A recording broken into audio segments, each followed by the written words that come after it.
Cinema collection ಇಲ್ಲ, open ಆಗಿ ಹೇಳ್ತಾ ಇದ್ದೀನಿ. ಕನ್ನಡಿಗರು ನನ್ನ ತುಳಿತಾ ಇದ್ದೀರಾ, ಕನ್ನಡಿಗರು ತುಳಿತಾ ಇರೋದು, ಬೇರೆ ಯಾರು ತುಳಿತಾ ಇಲ್ಲ. ಅರ್ಥ ಆಯ್ತಾ? ಮನುಷ್ಯತ್ವ ಅನ್ನೋದಿದ್ರೆ ನನ್ನ ಕೆಲಸ ನೋಡಿದ್ದೀರಾ, ಹಾಡುಗಳು ನೋಡಿ ಮೆಚ್ಕೊಂಡಿದ್ದೀರಾ, ಥಿಯೇಟ್ರಿಗೆ ಬರ್ಬೇಕು. ಅರ್ಥ ಆಯ್ತಾ? ನೀವು ಬಂದಿಲ್ಲ ಅಂದ್ರು ನಾನು ಬೀದಿಗೆ ಬರಲ್ಲ. ನಮ್ಮ ಅಪ್ಪ ಕೋಟ್ಯಾಧಿಪತಿ. ಅರ್ಥ ಆಯ್ತಾ? ಊಟ ಹಾಕದೇ ಇರಲ್ಲ. ಬಟ್ ನನ್ನ ಎಕ್ಕಡ ಕೂಡ ಕನ್ನಡ ಇಂಡಸ್ಟ್ರಿಯಲ್ಲಿ ಬರೋಲ್ಲ. ನಾನು ಎಕ್ಕಡ ಕೂಡ ನಾನು ಕನ್ನಡ ಪಿಕ್ಚರ್ ಮಾಡಲ್ಲ. ಅರ್ಥ ಆಯ್ತಾ? ಒಂದು ಒಳ್ಳೆ ಸಿನಿಮಾ ಕೊಟ್ಟಿದ್ದೀನಿ. ಸಿನಿಮಾ ನೋಡಿ, ಶೋಕಿಗೋಸ್ಕರ ಬಂದಿಲ್ಲ, ಎಲ್ಲ ಥರ ಅರ್ಥಪೂರ್ವಕವಾಗಿದೆ. ಅರ್ಥ ಆಯ್ತಾ? ಕನ್ನಡಿಗರು ನೀವೇನಂತೀರಾ? ಕನ್ನಡ ಅದು ನಮ್ಮ ಕನ್ನಡ ಬೆಳೆಸ್ಬೇಕು, ಅದು ಇದು ಏನ್ರಿ ಬೆಳೆಸೋದು ನೀವು? ಕನ್ನಡನ ಬೆಳೆಸ್ದವ್ನು ನಾನು, ಕನ್ನಡಕ್ಕೋಸ್ಕರ ಹೋರಾಟ ಮಾಡಿದವ್ನು ನಾನು. ಇದು ಬೇಕಿತ್ತ ಈ ಮಾತುಗಳೆಲ್ಲ ನಾನು ಮಾತಾಡೋದು? ಅರ್ಥ ಆಯ್ತಾ? ಸಿನಿಮಾ ನೋಡ್ಬೇಕು. ಇಷ್ಟ ಆಗಲ್ವಾ? ಬೇಡ, ಒಂದ್ಸರಿ ನೋಡಿ.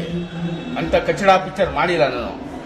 ಗಾಂಧಿನರ ತುಳಿದ್ರು ಕೆಲವರು. ನಮ್ಮ ತಂದೆ ಮೇಲೆ ನಾನು ಇಟ್ಟು ಹೇಳ್ತೀನಿ, ನಮ್ಮ ತಂದೆಗೋಸ್ಕರ ನಾನು ಸುಮ್ಮನಿರೋದು. ಈ ಸಿನಿಮಾ ದುಡ್ಡು ಬರುತ್ತೋ ಹೋಗುತ್ತೋ ಅದನ್ನ ಕೇರ್ ಮಾಡಲ್ಲ. ಅರ್ಥ ಆಯ್ತಾ? ನಮ್ಮಪ್ಪ ತಲೆ ಹೊಡೆದ ದುಡ್ಡಲ್ಲ ಇದು. ನಮ್ಮಪ್ಪ ಬೆವರು ಸುರಿಸಿರೋ ದುಡ್ಡು, ನಮ್ಮಪ್ಪ ದುಡ್ಡೇ ಇದು. ಯಾರ ಹತ್ರ ನಾವು ಸಾಲ ಮಾಡಿಲ್ಲ. ಬಟ್ ಒಂದು ಹೇಳ್ತೀನಿ, ಒಂದು ಕಲೆನ ತುಳಿತಾ ಇದ್ದೀರಾ. ನಾನು ಸಿನಿಮಾದಕ್ಕೆ ನಾನು ಪಟ್ಟಿರೋ ಕಷ್ಟ, ಸಿನಿಮಾಗೆ ಎಷ್ಟು ಪಟ್ಟಿದ್ದೀನಿ. ಒಂದು ನನ್ನ ಸಿನಿಮಾ ಚೆನ್ನಾಗಿಲ್ವಾ? ಹಾಡುಗಳು ನೋಡಿ ಖುಷಿ ಪಟ್ಟಿಲ್ವಾ ನೀವು? ಯಾಕೆ ಥಿಯೇಟ್ರಿಗೆ ಬರೋಲ್ಲ? ಹಿಂದಿ ಪಿಕ್ಚರ್ ನೋಡ್ತೀರಾ? ಎಲ್ಲ ಪಿಕ್ಚರ್ ನೋಡಿ. ನಾನು ಯಾವ ಪಿಕ್ಚರ್ ನೋಡ್ಬೇಡಿ ಅಂತ ಹೇಳಲ್ಲ. ನಮ್ಮ ಪಿಕ್ಚರ್ ಯಾಕೆ ನೋಡಲ್ಲ?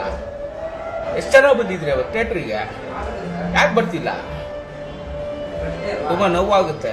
ನಾನು ಬೇಡ್ಕೊಡಲ್ಲ. ನೀವು ಬಂದರೂ ಅಷ್ಟೇ, ಬಂದಿಲ್ಲ ಅಂದ್ರೆ ಅಷ್ಟೇ. ನಾನು ಖುಷಿ ಪಟ್ಟಿದ್ದು ಒಂದೇ ಒಂದು ವಿಷಯ, ನಮ್ಮ ಅಪ್ಪಗೆ KG ರೋಡಲ್ಲಿ ದೊಡ್ಡ ಥಿಯೇಟ್ರಲ್ಲಿ ರಿಲೀಸ್ ಮಾಡಬೇಕಿತ್ತು, ಮಾಡಿದೆ. ಒಂದು.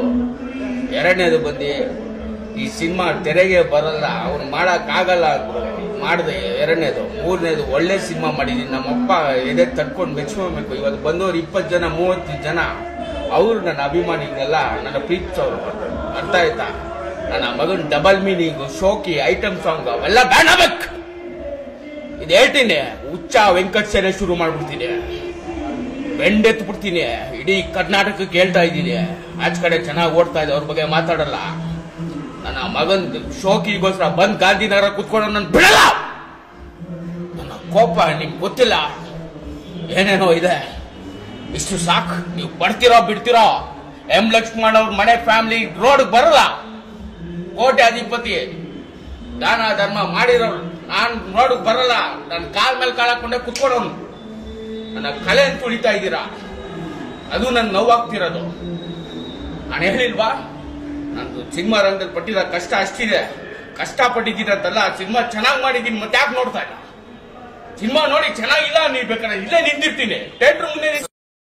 ಪಾಯಿಂಟ್ಸ್ ಕೇಳಿ, ಈಗ ಚೆನ್ನಾಗಿ ಮಾಡಿದ್ದೀರಾ, ಈ ಡೈಲಾಗ್ ಚೆನ್ನಾಗಿಲ್ಲ, ಈ ಸೀನ್ ಚೆನ್ನಾಗಿಲ್ಲ, ಕೇಳಿ ನೀವು, ಅವಾಗ ಉತ್ಸಾಹ ಕೊಡ್ತೀನಿ. ಇಷ್ಟು ಸಾಕು. ನೀವು ಬರ್ತಿರೋ ಬಿಡ್ತಿರೋ, ನಾವು ಬೀದಿಗೆ ಬರಲ್ಲ. ಇನ್ನೊಂದು ಸಿನಿಮಾ ಮಾಡಲ್ಲ. ನೋಡೋ ಯೋಗ್ಯತೆಗಳು ನಿಮ್ಗಿಲ್ಲ.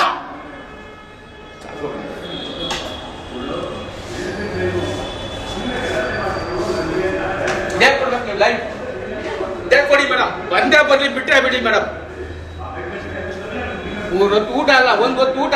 ರಾತ್ರಿ ಎಣ್ಣೆ ಇದ್ರೆ ಸಾಕು. ಎಲ್ದಾಗ ಬಗೋನ್ ನಾನು. ಪಾರ್ಟ್ 2 ಮಾಡ್ಬೇಕು ಅಂತ ಆಸೆ ಇಟ್ಕೊಂಡಿದ್ದೀನಿ ಮೇಡಮ್. ಆದ್ರೂ ಬಿಡಲ್ಲ. ತೋರಿಸ್ತೀನಿ, ಕೆಲವೊಂದು ತೋರಿಸ್ತಿದ್ದ.